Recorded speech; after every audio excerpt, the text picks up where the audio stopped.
Okay, I think we're about to get started again. Hopefully everyone's got their laptops out and they're ready for Anisha. She also, if you do follow her on Twitter, I'm just going to pitch this again. She came up with this amazing app, which is kind of like a dating app, except it's for brains, and you get to swipe left or right, whether they pass quality control. It's really fun. And so she's going to kick off the tutorial. Great. Wasn't planning on showing this, but one day as a joke, actually not as a joke, I was working on the Healthy Brain Network data set, which plans to release 10,000 neuroimaging scans of children in order to study mental health. And children, as you all know, move a lot in the scanner, and so it's hard to automatically identify which scans are good quality and which scans are bad, and you can imagine this has a big effect on our downstream processing. So I was thinking, okay, I'm not going to look through 10,000 brains. And ideally, we would train a deep learning algorithm to do this for me. But in order to train a deep learning algorithm, I need a lot of data in the first place. So then the question is, how do you get people to do my work for me and label this data? So I made a joke over the weekend and I called it Brainder. The idea is that you see just one slice of an image and you swipe right if the image is good quality and you swipe left if it's bad quality. And it actually got pretty popular. I didn't have a lot of Twitter followers at the time, but it got a little viral to the point where we had one guy who I don't know who he is, maybe he's here, but he rated 6,000 slices. And keep in mind there were only 3,000 slices on this, so we have a good measure of reliability of each of these users. And the awesome thing was that after everyone rated these images, I trained a deep learning network to do this with very, very high accuracy. So we're going to start with a hands-on tutorial, so hopefully you all have your laptops. And the link that we had up earlier, which was bit.ly/OHBMDL, will lead you to this website, and from this website, you can click on the hands-on tutorial.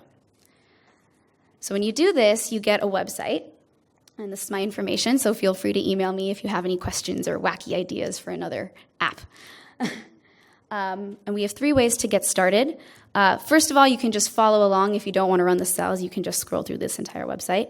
If you have Python, how many of you are familiar with Python and use it? Oh, wow, this is a lot of people. Great. Well, if you have your Python environment all set up, you can clone this repository, install the requirements, and start your Jupyter notebook, and you will have access to the data. Another option is to go click on the second link to Azure Notebooks. So Microsoft will host this Python server for you. The only drawback is first that you need to have a Microsoft account, or your university needs to use Outlook, and you can sign in with your university ID. And the caveat is that there is no GPU on Azure, so it will run a little bit slower. The best option is to click on this third link, which will take you to Collaboratory, which is based from Google. And there you can click on this runtime tab and change the runtime type and ask for a GPU. I'm not sure if everyone here will get access to the GPU, but it'll certainly make things a lot faster.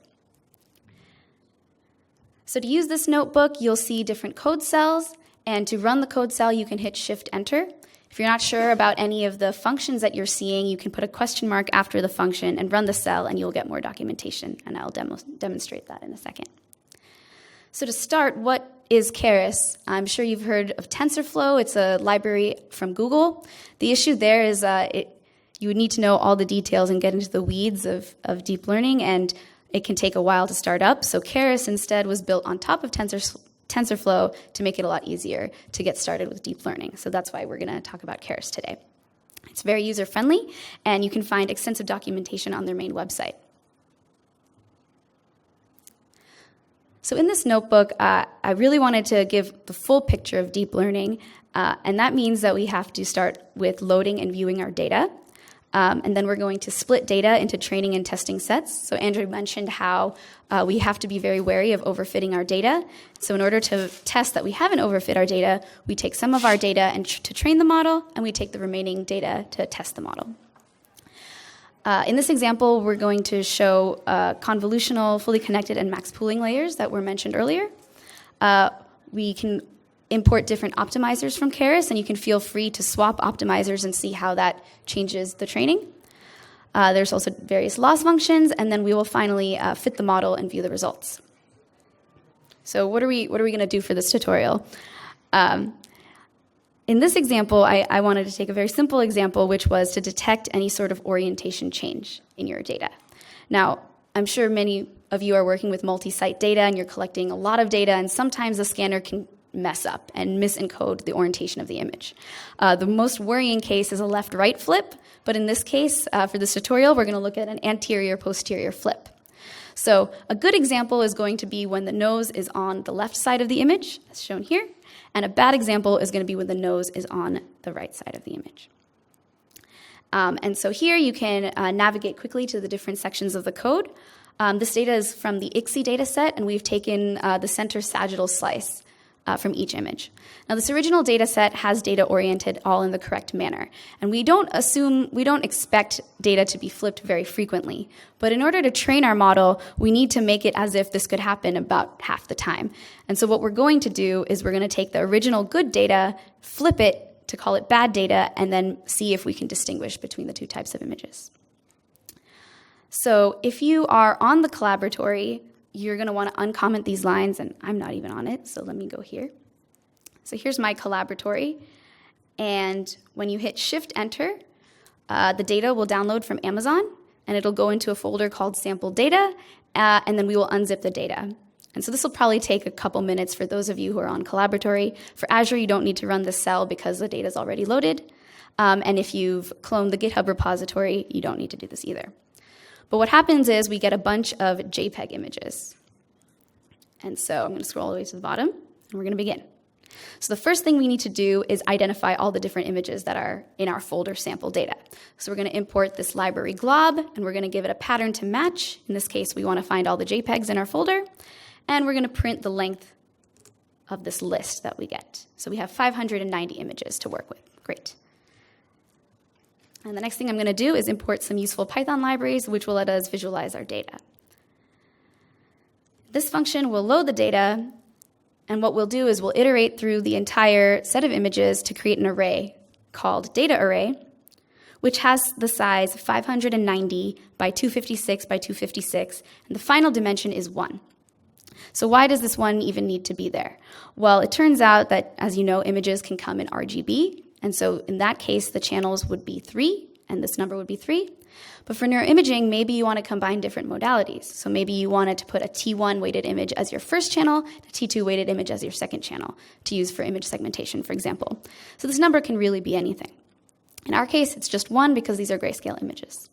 So I will iterate through all of the image files, and we will load the image using our load image function and place it into our data array. So I will run that now. Okay, it is done. So now we have to make sure we did this correctly. So view slice is a function to view the slice. And I will run it to view the 0th slice. So for those of you who use MATLAB, Python starts at 0. So this is what slice 0 looks like. We can also run this function to see slice 200. So feel free to change these numbers and take a look at the data. Cool. Also, please raise your hand if you're running into any errors, and our helpers will come to you to help you out. And let me know if I'm going too fast. All right, so now it's a pretty important step in deep learning where we have to split our data into training and testing sets. So in this example, we are going to use the NumPy library to generate a random list of numbers from 0 to 590. And we use this function, np.random.shuffle, to shuffle our indices. So now everything's randomized. And I'm going to take the first 80% of the indices and call them my training indices and create a variable called xtrain, which indexes the data by our shuffled 80% indices. Then I'm going to create xtest, which takes the remaining 20% and gives us now 2 arrays, xtrain and xtest. And when we run this cell, we see that xtrain is 472 images and xtest is 118 images. So you can feel free to play around with this ratio. Maybe you want to see what happens if we train this model with half and half. So now we know that all of our data is in the correct orientation, but we want to train our classifier to find the wrong classification. So what we need to do is flip our array and add it on. So what happens here is that we're going to index this third dimension, which is the left-right direction of this image, and we're going to index it so it goes in the opposite direction. So in Python, this is a : -1. And when we do this, we have two new arrays, xtrain flip and xtest flip. And to make sure we did things right, we're going to again use our view slice function. Okay, so we did things correctly. The data has been flipped. Is everyone following along so far? Okay, great. And so now we're going to combine these cells into one array. We're going to use this vstack function, which will take xtrain and put it on top of xtrain flip. And when we do this, we now have 944 images in xtrain and 236 images in xtest. Now, I think for most deep learning papers, these are still really small numbers, but we will soon see that this actually works. All right, so now we have our x variable. Now we need our outcome variable y. So we know for a fact that the first half of our array is our images in the correct orientation. So we're going to label that as a 1, and then the second half of the array is going to be labeled as a 0. So here we initialize an array that's the size of xtrain. We're going to make the first half of the images equal to 1, and then the remaining half are 0. And we're going to do the same for ytest. Run this here. So what we have here is a one-dimensional array. If we look, sorry, ytrain label is just a one-dimensional array of ones and zeros. So this looks pretty good, but actually the input that Keras needs is going to be a little bit different. It's called one-hot encoding, and we need to change this array into a two-dimensional array. So to do that pretty quickly, we can import a function from Keras called toCategorical. And that takes a while to, there we go. Great. And when we do this, we convert our one-dimensional y variable to a two-dimensional y variable, like so. Now, the last step we need to do is shuffle our training data, because we don't want to train the model with all ones and then all zeros. We need it to be random. So again, we will use the shuffle function from NumPy, and we will create some shuffled indices and re-index x and y train. So this is what happens here. And you can see the shapes of the arrays are preserved, but that now our y variable has been shuffled. So now finally we can get to the deep learning part. And I found that most of my time is spent preparing my data, and then it takes like a hot second to do the machine learning. So to start, we'll import some libraries from Keras. And now we will define the model. So our model variable is a sequential type. And you can create more complicated neural networks, but for now we'll start with sequential, which is just one layer after the other. The first layer we'll have is a 2D convolution, and the first argument is the filters. So in this case, we're going to create 8 filters with a kernel size of 3 by 3. Here we've defined the activation function, and we're telling our Keras that the input shape is 256 by 256 by 1. Next, we're going to add in that whitening step that Andrew mentioned called batch normalization. And then we have a bunch of layers that kind of look the same here. We're going to add the max pooling, and then a convolution, and a max pooling, and then a convolution. And feel free to take one of these and copy-paste it to see how how deep your layer affects training. So what you'll also notice is I'm increasing the number of filters, but then reducing the size of each intermediate layer. Finally, we have 2 fully connected or dense layers, followed by the last layer, which has a size of 2 neurons. We'll define a learning rate, and we have 2 different types of optimizers to choose from. There's actually many more in the Keras library, but for now we're going to use this Atom optimizer, and you can see that we input it when we compile the model here. So at this point, if you want to see what happens if you use the stochastic gradient descent, feel free to just replace Atom with SGD. I'm going to stick to the original agenda and hit Shift-Enter to run this cell. And you can see that the last line here is model.summary, and this is possibly the most useful method that you can run on your model because it tells you exactly what's happening with the shapes of the various hidden layers. So we start with the 256 by 256 image, but then after our first convolution, the shape has changed a little bit. And then after max pooling, halves the image perfectly, and then another convolution, and then we half it, another convolution, and we half it, and so forth.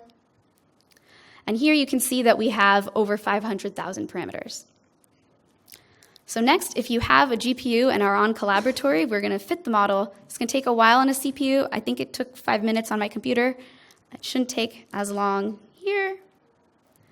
But you can see now it's cycling through our 590 or less than 590 images, and it's computing a loss each time, and it's doing the back propagation to update the weights.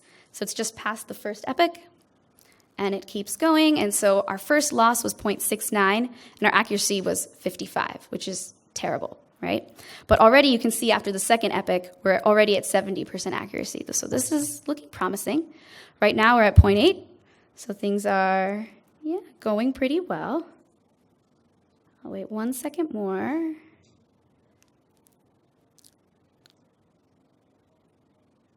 Wow, so we're at 98% accuracy on our fifth epoch. And what you can do is change the number of epochs and let it run longer, and you can see what happens.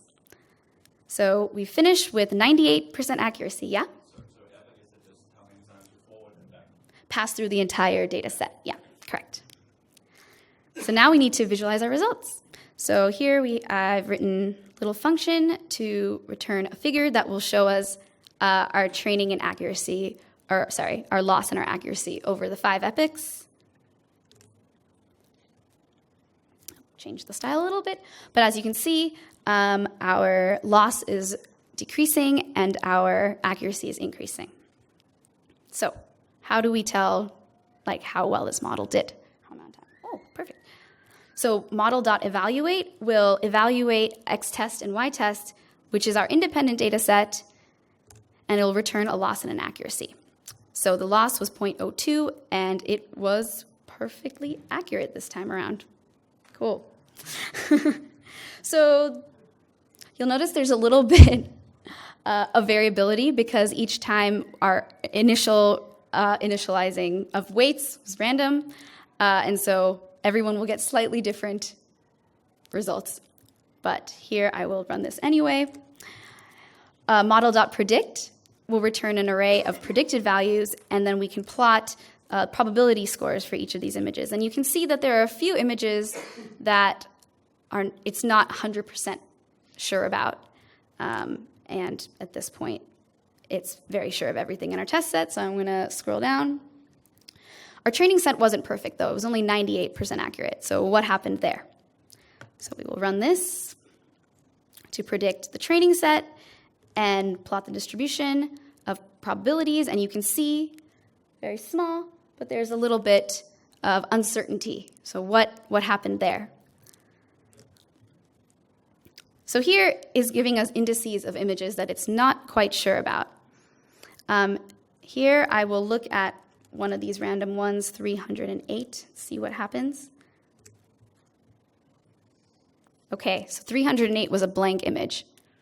So I'm sure many of you have experienced this, but as you start to collect more and more data, there's more likely to be some sort of mistake. And so now we've actually trained a classifier to find the mistakes in our data. So I actually find this to be very valuable. Let's take another look at, 912 example. Okay, so this is another great example because the nose is cut off. So maybe it's hard to interpret, what these deep neural networks are doing, and I think our last talk will make it a little more clear. But in this case, I can guess that maybe our neural network is looking for noses, and if the nose is on the right side, then it will give us the correct answer, but in this case, our field of view cut off the nose.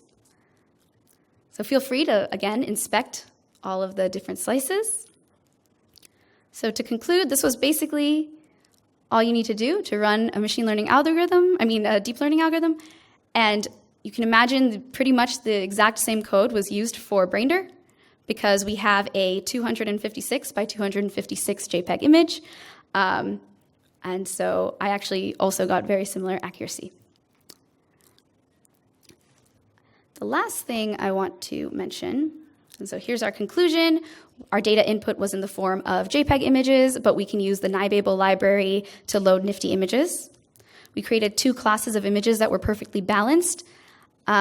We defined an dependent variable y that was a little bit different. It was a 2-dimensional array, and this I always forget to do this step, and it messes me up, so that's why I'm emphasizing it here. For training and testing, we split our data into 80% and 20% for training and test, but you can try changing that ratio and seeing what happens. We created a sequential model, but if you wanted to look at the more generic model class, you can do more interesting things like skip connections to make a UNet. Model.summary gave us the shape of each of our hidden layers. We imported optimizers, and you can try fiddling around with that. To see how the network did, you can run model.evaluate and model.predict. And finally, always make sure to look at documentation. But we added in this last-minute cell to actually look at the different activations of the various hidden layers. So this function will show us the activations of each of these layers. So these strings that I'm inputting here actually come from the model summary. So Keras has named each of these layers, conv2d_1, conv2d_2. So I'm going to scroll down. And here we see that after the first convolution, things still look like a brain. It created 8 different filters, and each filter outputted something slightly different, but that still looks like a brain. After the second convolution, we still see brain-like, and the brighter pixels are neurons that have more activation. And then as you scroll down, you can see that things become blurrier because, of course, the size of our hidden layers is getting smaller. And finally, you see these very small images, very low resolution images, and these are what goes into those 2 fully connected layers to give us our final output. So, 8 minutes remaining. That was pretty good. Does anyone have any questions? Did this work for you? Did it not work? Let me know. Any questions? Oh, I'm sorry, there's only 1 minute? Oh. Well. Oh, okay, well, if you have no questions, please come talk. Oh, yay, cool.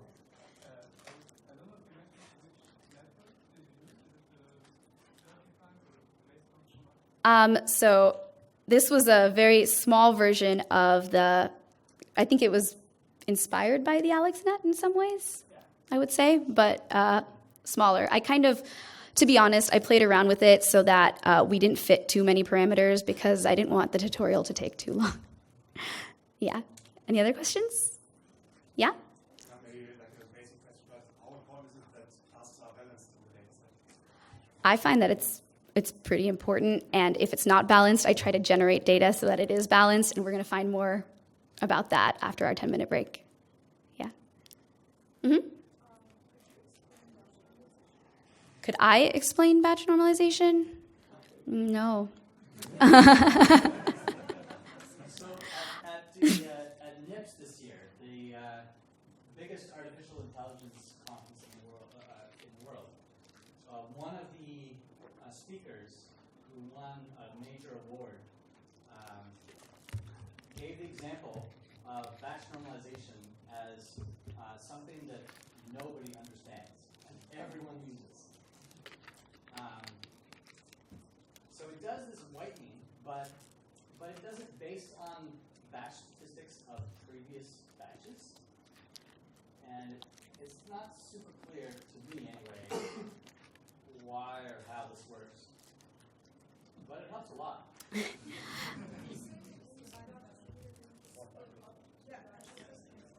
Sorry, I couldn't hear that. And we're going to get a better explanation. Why don't you just come up here? Take it away. Yeah. Maybe you can answer on that a little bit. Yeah, go for it. If you look into this paper from Sergei Joffe, there is one equation in the batch normalization paper where they show that it improves the gradient flow independent of the statistics of the weights. This is just one equation. Of course, Andrew is right? Ali Rahimi in the NIPS talk, he gave an example of Bayes normalization of things that are hard to understand. But indeed, Bayes normalization and residual networks do both the same. They improve the gradient flow backwards in two different ways. I can just show you when I have the talk quickly in the paper, this one equation. Another thing you can do is comment out this line and see what happens. Any other questions? No? Okay. Yeah, 10-minute break.